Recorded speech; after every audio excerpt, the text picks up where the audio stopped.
Well, it is still the same, a 3-point gap between Napoli and Inter Milan. They are in the race for the Scudetto. And in the German Bundesliga, well, over the course of last week, it was Bayern Munich who were victorious, crowned champions of the German Bundesliga. A French Ligue 1 that has been done way before now. But can the same be said, or the same can be said about the Portuguese League, where definitely it is all Sporting Lisbon and Benfica in the race for the title this season. And both sides go head-to-head this weekend. And then we'll look at it. What will be the result from the Portuguese League and who will be crowned champions of the Portuguese League. But then remember that this week also was the penultimate week where we talk about the games of football that went down over the course of the week.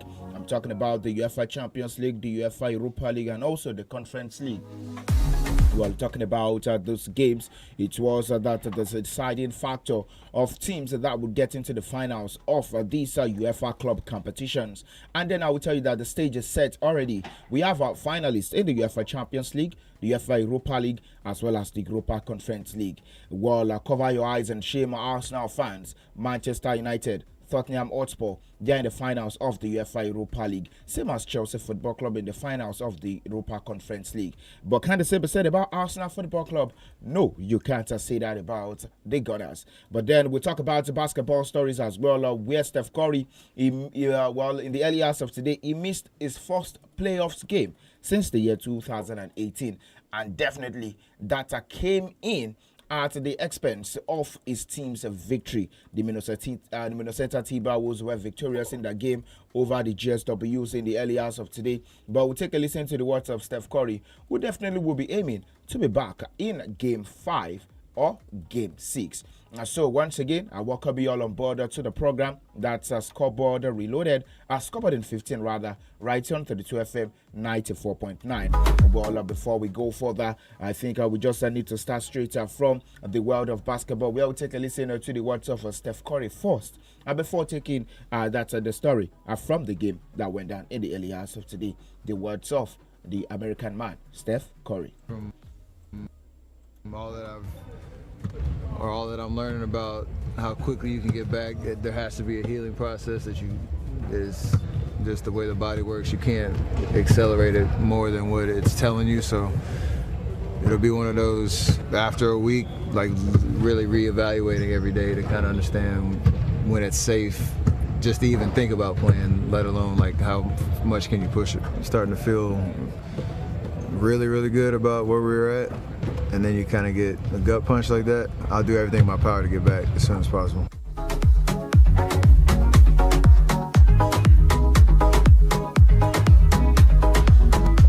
Right, today listen to the words of Steph Curry. He will do everything in his power to get back as soon as possible. Well, like I said, the Minnesota Timberwolves cruised to a 117-93 victory over the GSWs to level their NBA Western Conference semi-final at 1-1.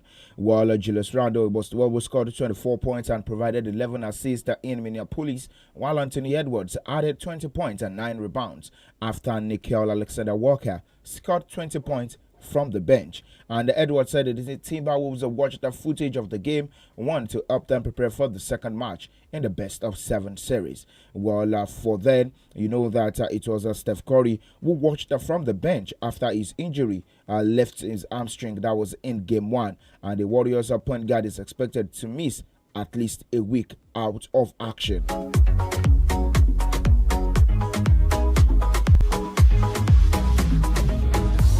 All right, so leaving the world of basketball now, let's discuss about a few of our football stories. Where definitely it's all about the European stories where Ant Postecoglou, while he wins in his second season, that mantra still lives on. But then for how long? We'll see how that would go. That's later this month, also in the finals of the UEFA Europa League there in Spain, where they'll be up against Manchester United, who came back to defeat their opponents. That's talking about Atletico de Bilbao by 4-1 yesterday.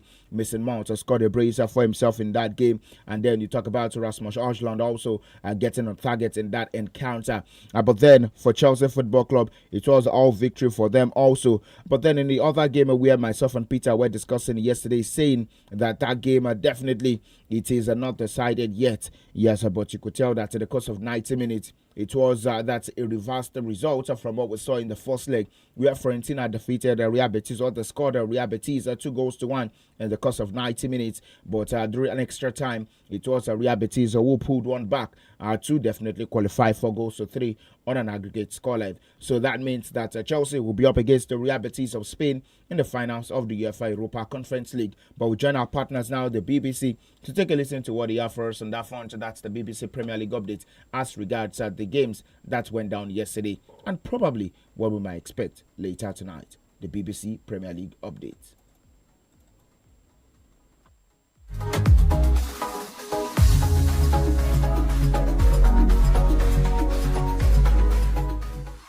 BBC Premier League update from the home of Premier League football. Hello, I'm Matty Nixon at the BBC Sports Centre. There'll be an all-Premier League final in the Europa League later this month after both Tottenham Hotspur and Manchester United came through their respective semi-finals. United beat Athletic Club 7-1 on aggregate after a 4-1 victory at Old Trafford. Mason Mount scored 2 of the goals for Ruben Amorim's side, and the former United defender Phil Jones was pleased to see the midfielder on the scoresheet after a number of injury issues. It's always difficult when you're out for a lengthy spell of time. All you want to do is play football, and he's a lad who works extremely hard. He wants to prove people at this football club he's a wonderful player. He's proven that for England. He's got a good goal scoring record, left foot, right foot, can play in a number of positions along the top line, and I'm delighted for him. And you've got to keep him fit now. Goals from Dominic Solanke and Pedro Porro gave Spurs a 2-0 win away at Norwegian side Bodo Glimt in their semi-final second leg. And Postecoglou's side go through 5-1 on aggregate. Here's the former Tottenham goalkeeper Paul Robinson. They were party poopers. They looked like a team of experienced pros who came here to ruin everyone's party. They came here, they did a job, and for the first time since the Eintracht Frankfurt game, when he set them out in a way not to be beaten, I saw that in them again tonight. The resilience, the toughness, the spine, the backbone that hasn't been there in Tottenham all this season in the Premier League, which is why they sit 16th with 19 defeats. And the Europa League final will take place in Bilbao on May the 21st.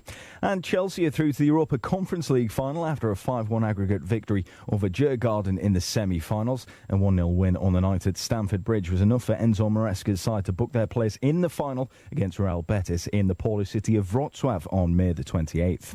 And for more football news from the BBC, go to bbc.com/football. BBC Premier League update from the home of Premier League football.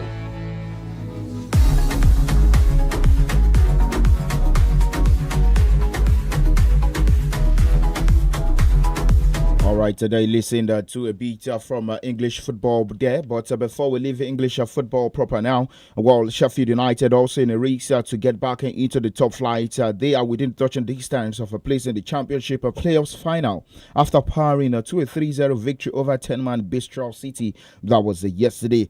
Chris Wilder's the man. Remember that the side that lost out to Leeds and Burnley in the race for automatic promotion to the Premier League after finishing third with 90 points. But then I'll tell you that another game is set to go down also later today. That's a Coventry against Sunderland in the other semi-final first leg encounter of the playoffs into the English Premier League. Remember that the playoffs final will go down there at the Wembley Stadium to decide which side is going to join that Burnley and Leeds United in that the top flight of English football for the 2025-2026 football season. But moving away from that, also we go straight to the continent where we'll talk about African football. This is all the Under-20 African Cup of Nations where the Flying Eagles, they are set to take on that Senegal for the World Cup spot. Remember that this is the quarter-final game set to go down on Monday. And remember that Senegal secured the spot in the last stage after a 2-0 victory over the Democratic Republic of Congo in their final group game. That was yesterday. And the defending champions finished second in Group C behind the Black Satellites of Ghana. And they'll face the Flying Eagles in an all-West African affair at the Suez Canal Stadium, Ismaila. That's next Monday. And the game will kick off by 1 p.m. But I'll tell you that the Flying Eagles, alongside the head coach and also the backroom staff, that's Aliou Zubairu, they have departed where they were, and then they are now in Ismaila just ahead of the game later on Monday. But six nations, they've picked up the tickets in the quarterfinals, where we have other two set to join them. And then talking about the six nations who have booked their tickets that's in the quarterfinals of this year's under 20 African Cup of Nations. Well, I can tell you that we have Nigeria, Senegal, Morocco, Ghana, Sierra Leone, and the Democratic Republic of Congo, while Tanzania will play against Egypt later today. South Africa will tackle Zambia. We would await two nations to definitely pick up their tickets to be at the under 20 African Cup of Nations. But then let's take a look at the pairings for the under 20 African Cup of Nations quarterfinal games are set to go down. That's starting on Monday. Like I said, Nigeria will be up against Senegal, Morocco will be up against Sierra Leone, Ghana would be open to play either maybe Egypt, and then we will talk about the Democratic Republic of Congo open to play against maybe South Africa or Zambia. But moving away from that, also we'll talk about some other sporting stories, which is tennis. Iga Swiatek, the world number 2, she dismissed the Elisabetta Carriato in just 52 minutes as she opened her account at the Italian Open. And the world number 2 came to Italy on the back of a demoralizing straight set defeat to 𝐒𝐲𝐶𝐃 in the semi-finals of the Madrid Open. But the 23-year-old Pole dropped just a single game in winning 6-1, 6-0 against the Italian to move on to a third round meeting with Daniel Collins. And then talk about the ATP categories also. Well, Carlos Alcaraz said he is back to his best for the Italian Open after suffering injuries in last month's game, while the Spaniard also welcomed back world number 1 Jannik Sinner, who is poised for a comeback on home soil after serving a doping suspension for 3 months.